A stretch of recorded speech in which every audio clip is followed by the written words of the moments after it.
Hello, America. I hope you're doing well. Welcome to my review of Married at First Sight, Season 8, Episode I Don't Know. I know that it's late, but all of my reviews have been a day late because I'm $1 short. I do want to let you all know that the new Steven Universe trailer is out for the movie that's coming out September 2nd. I'm sorry. Okay, I'm so sorry. I know y'all probably don't know who Steven Universe is. I know the demographic of my channel. I know you're not watching Steven Universe, but Steven Universe is more than just a show that comes on a Cartoon Network. Okay, it is a great show, and it's touching my heart. Okay, my heart, like real deep. My heart is touched. That's all I have to say. Also, I want to let you all know that I'm reviewing Claws. You can find the link right up here, and this is very exciting news, everyone. If you don't know, I make earrings, custom made, homemade, handmade earrings, okay? Now, that's all that I made. I didn't make bracelets, I didn't make necklaces, but now things are starting to change. Now, I know you want to know what I'm holding in my hand, and I will tell you what I'm holding in my hand. Oh,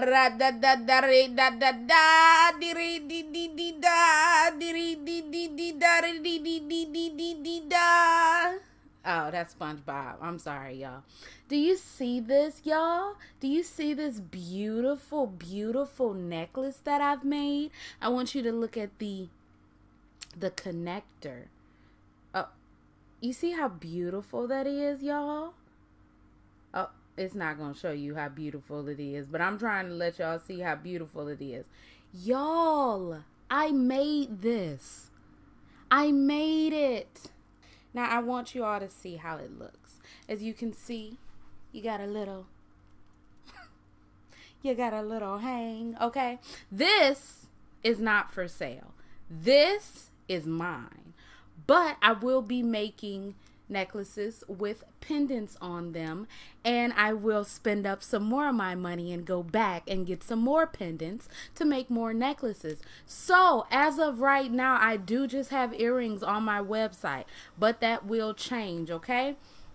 I acquired some pendants from my grandmother, and I'm going to make some more, and I'm going to have some jewelry out very, very soon. So by the time my Love After Lockup review is out, you will see the beauty. No, but seriously though, y'all, I laid this out. I'm sorry. I know I shouldn't be tooting my own horn, but I laid this out, y'all. I laid this out. Okay, so all of the couples are going back to Charlotte, and they're about to move in with one another. The first ever time that they've all gotten them apartments in the same complex building. So they'll obviously have different apartments, but they'll all be in the same building. I don't know. I'd much rather live in a house, but whatever.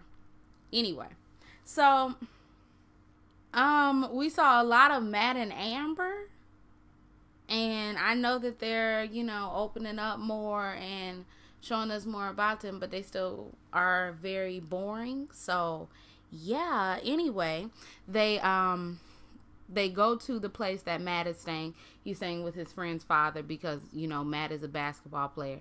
So he be tripping and traveling all over the place.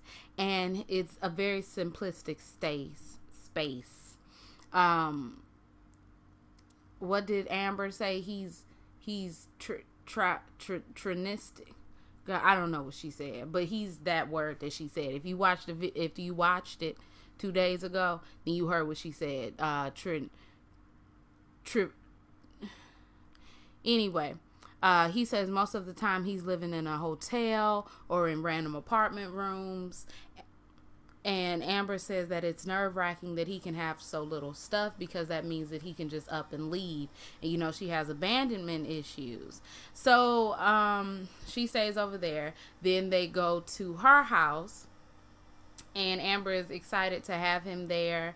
Pastor Cal comes to see them. He came to see all the couples, and he asks how their honeymoon was. They said that they've had a good honeymoon. Pastor Cal says that the fantasy life is over, and now this is real. This is the real world, boo-boo. Let's get into it. Okay? The only thing that he did with these two couples is with this couple is he separated them. Everybody else he talked to them together, but he separated Amber and Matt, and he asked Amber. Anyway, he asked Amber. He asks Amber how she likes him. She says, you know, I can really feel myself falling for him, and, you know, I feel like we're good together and we have had our physical time, and she's very happy with him. She says that it's very scary to know someone for a week and a half and to already be thinking about forever with them. She says that she wants him to plant roots into Charlotte, North Carolina, and she's afraid that he won't have the same level of care for her as she does for him. So Matt comes out, and Pastor Cal says that Amber thinks the world of him. He says that scares him because he doesn't want her to one day wake up and not think this way about him. And Pastor Cal is like, but why would she do that? And he's like, I don't know. And he's like, well, I mean, are you like being your true authentic self? And Matt is like, yes, I am. And Pastor Cal is like, well, she's clearly falling for whatever you're presenting yourself as. And if you're presenting yourself as a true and authentic person, then you all shouldn't have any problem. Now, they dragged out this whole shit of, do you see yourself having feelings for her? And it was like, but it came back from commercial break, and he said yes. And also, never mind, I'm not going to be mean. Pastor Cal asks if Amber knows that he can see himself developing feelings for her. He says that maybe she doesn't know because he isn't very vocal with his feelings, and he doesn't know how to express the cheesy corniness in his words. He just hopes that their like toward one another doesn't fade. And Pastor Cal says that the only worry that he has for their relationship is that since they're both overthinkers, I'm paraphrasing, since they're both overthinkers, they might think themselves out of a relationship instead of being vulnerable with one another and letting each other into their mind. Okay. So Amber comes back out. Pastor Cal then asks him about going overseas, and Amber is like, I really don't want him to go overseas. Matt says that he hopes he doesn't have to go overseas, but you never know what the future holds. Pastor Cal then asks, have they talked about finances? They then do a flashback of the, fight that they had, about the finances and all that crap. And Matt says he doesn't want to feel like less of a man having to ask his wife to carry some of the financial burden. Pastor Cal says that is one of the biggest benefits. Well, one of the benefits of marriage is that you can have someone to lean on emotionally, mentally, and sometimes financially if need be. And you don't have to feel like a macho man all the time. So let's talk about this bullshit. Now, this gonna make me stop watching whatever it's called. Why in the hell? Now, it didn't click with me, okay? But I fast forward through my commercials. But then there was one commercial break that I didn't fast forward, right? So I'm just like on my phone. I'm doing stuff. I'm thinking. I'm living my life, right? And they have the Sonic commercial, right? You have the Sonic commercial. Then Married at First Sight comes back on. Then out of nowhere, he's like, Matt and Amber are in the car. He's like, you hungry? She like, yeah. He like, it's a Sonic up there. She's like, oh, I have a Sonic app on my phone. And then it was like, oh, I'm going to get a shake or I'm going to get a slushie. And it just seemed like a fucking commercial. They panned to the Sonic sign, and I really just said, is this what we doing? Huh? This what we doing? I don't know, but that made me disgusted. Okay. Anyway, we see Matt. He puts his stuff in the other bathroom, Amber comes in and is like, why are you putting yourself in the other bathroom after they done moved in? Why are you putting yourself stuff in the other bathroom?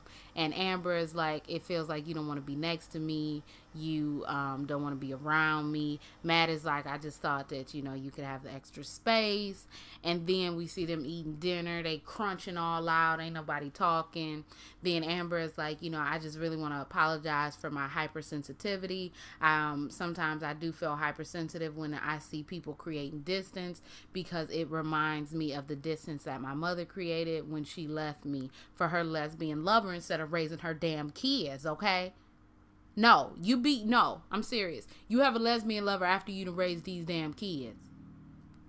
Or you bring, I'm honestly, unless your lesbian lover comes to live in the same place as y'all, and you just, but how can you just up and leave? Anyway, I'm sorry. Matt says that he completely understands. He just thought that it would be better for her to have more space, and that, you know, since they don't have a double sink, they could just have separate bathrooms. Amber says that she apologizes. She knows that she overreacted. He says that he understands, and they're both very excited to start their new life with one another. I talked about them, even though it seems like they had the longest scenes, or the most scenes. I just felt like I don't care. It's boring to me. I'm sorry. It's boring to me. So sorry. So Elizabeth goes to Jamie's place, and everything is very neat, very organized. Elizabeth is very impressed by this. She says that she can't wait to mess it up, but it seems like he gonna slap you in your mouth if you mess his stuff up. Anyway, Jamie cannot wait to move in with her. He can't wait to start his life. He says that, you know, it's going to be very fun living with her because she has a fun personality. Fun. So we go to see Elizabeth's house, and he thinks that it looks just like her personality. It's fun. It's all over the place. Pastor Cal comes to see them. Elizabeth says that they're doing well when he asks, but they've had their communication hiccups. Pastor Cal says that this is a marriage dance that you have to learn and take the problem and isolate it and work through the problem instead of focusing your anger onto the individual.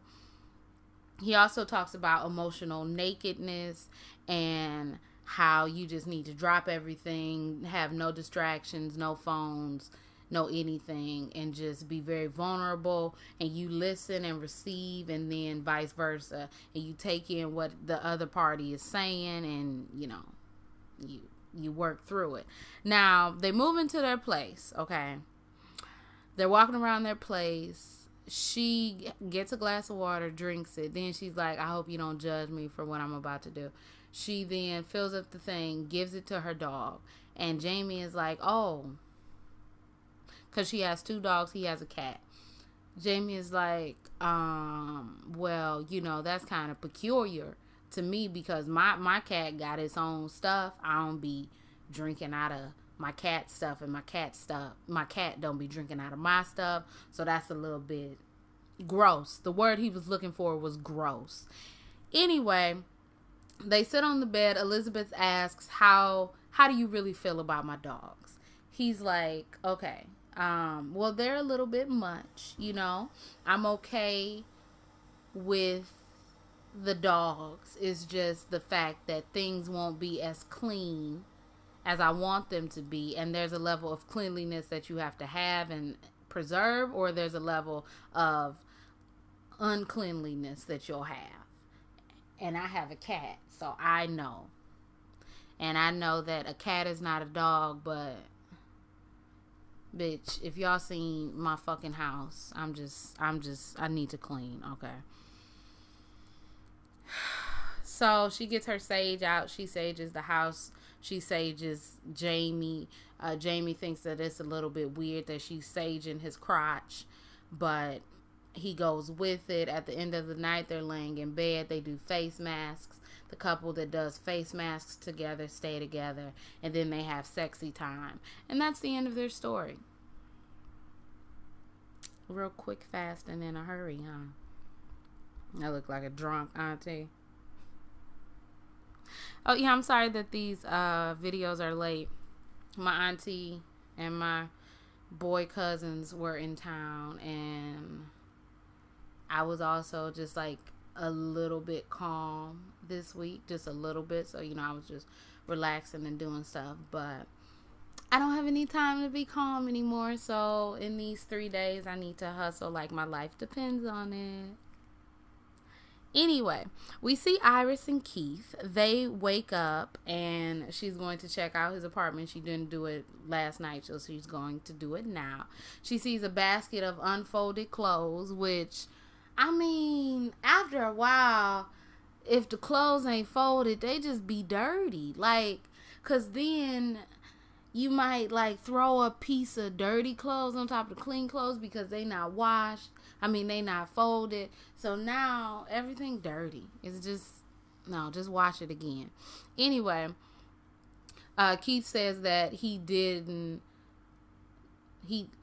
expected her to look through all of his stuff. So she's looking through, she's salvaging through stuff. She finds a box of condoms that have no condoms in them. She asks him, what is this about? He says, well, I took the last 3 condoms to Antigua because I didn't know what was going to happen.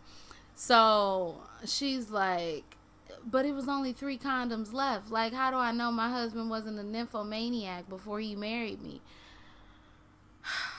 She just says that she was jealous because she wanted him to use the condoms on her. And he was like, really? And she was like, I mean, yeah, but not now, but like, eventually. And then they hug and make up. And I mean, I can understand, you having feelings for somebody, you're like, I don't want to think about you having sexual relations with anyone else. But girl, who knows? He could have had that box of condoms for 6 months. He could have had it for 6 days too. Like, you don't know. But too late now. You's married now. Anyway, they go to Iris's house and nothing happens because I have nothing written down. So Pastor Cal comes to see them. He asks, are they ready to move in? Keith says that it will be interesting to see how they're going to live together since she's never lived with a man, and splitting the domestic duties. Pastor Cal asks if they've talked about their financial situation. They say that they haven't. And Pastor Cal says that's very important because you need to plan for the future. Iris says that it's very weird to, be doing all this stuff because he's essentially still a stranger. Pastor Cal says you need to rewire your mindset because you like that. Because this is not a stranger. You've known this man for a week and a half, and a stranger is a person that you've never met before. You've met this man. He was a stranger on your wedding day. Now he's the love of your life. I don't know. Pastor Cal then asks about the sex and, how is it for Keith? Keith says that it's okay. He's more worried about her and the living situation and seeing how she can coexist with another person. Pastor Cal says that is absolutely perfect for him to be focused on. And since they like each other, the progression of the relationship will come naturally, and they don't have to really worry about, the right now. Okay, the is what we gonna call the sex. Okay, so they get to the new place. Keith is like, he's really kind of worried because Iris has these weird rules. Now, the outside stuff on your bed, just period, is not something I want to do. Like, yeah, no, obviously no shoes. You shouldn't have a jacket on in your bedroom. So I understand that, don't have all that stuff near the pillows. I really kind of, yeah, that makes sense, but then she said that this sink was going to be for washing hands and this sink was going to be for washing your face. And I was like, okay.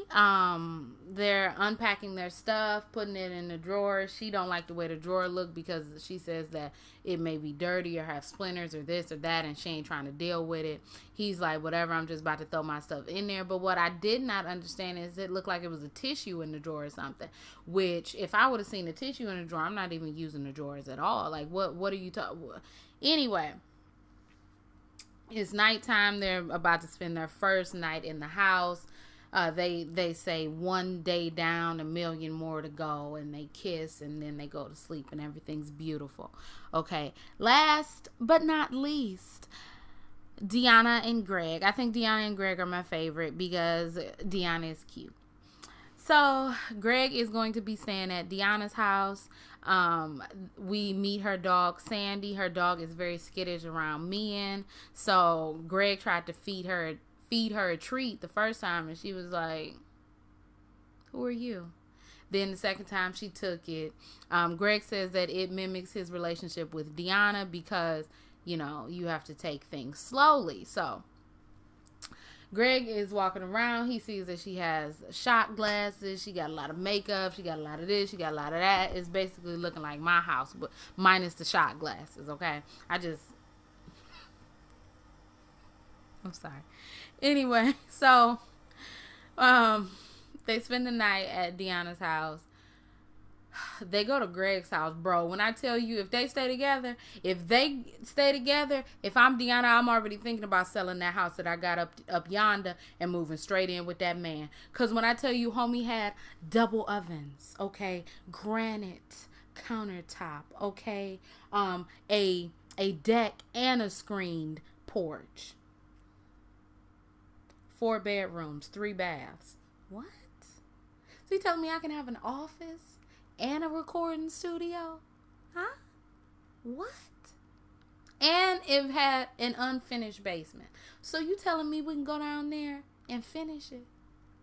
Now you talking some stuff that I like. Anyway, moving on. Pastor Cal comes over.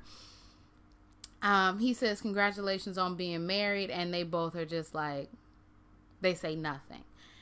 I don't understand why. He says, is your marriage going well? They're like, yeah, marriage is going well. He asks Deanna how she feels about moving in. She says that she thinks it'll be cool, and you know, they what one person is lacking, the other person is strong in it, if that makes sense. Basically, if you can't do your eyebrows, I can do mine, okay? But I can't do nails, but you can do nails. So, you know, our relationship complements. We complement one another. You know what I'm trying to say. Pastor Cal asks about how they are with physical intimacy, and Greg says that it's slow. Pastor Cal asks, does this bother you? He says, no, I mean, you know, sometimes it's cool, you know. Deanna says that she doesn't want to go too slowly because she doesn't want to make him lose interest. Excuse me. I don't know how to talk. But she doesn't want to like overwhelm herself because she hasn't been in a relationship for 10 years or over 10 years. She also talks about the compliments and how she didn't want to accept all them compliments. And Pastor Cal told her that's not usual behavior. That's not normal behavior. You need to accept those compliments, okay? You need to work on that because that's not something that is normal to do. Pastor Cal also says that he wants them to practice some form of physical intimacy, whether that be holding hands, or is it rather that be holding hands, or a kiss goodnight. I couldn't remember. And he asks Deanna how she feels about this. Deanna says that she's okay with it. She holds his hand. I think we see them as they're like moving in. Greg says that he's very happy and he can see that she's getting more comfortable with him. He's also built up a relationship with Sandy, and that makes Deanna very excited because that's her baby. He just hopes that they can move further within their physical intimacy. And Deanna says that it feels like they're married. It doesn't feel like she's living with a roommate or a friend, although she doesn't know how it's supposed to feel like, you know, being with this man. But, you know, she's cool with it. And Greg feels like they have great potential. Okay, y'all, I'm done. I did that in 25 minutes. Okay, no, seriously, because I need to go out and do stuff. But if you all like this review, you can like, comment, and subscribe. You can follow me on Instagram, Twitter. Everything else you need to know about me will be down below. My name is Brielle. I make beats. I sing songs. If you like what you see, come on along. Bye.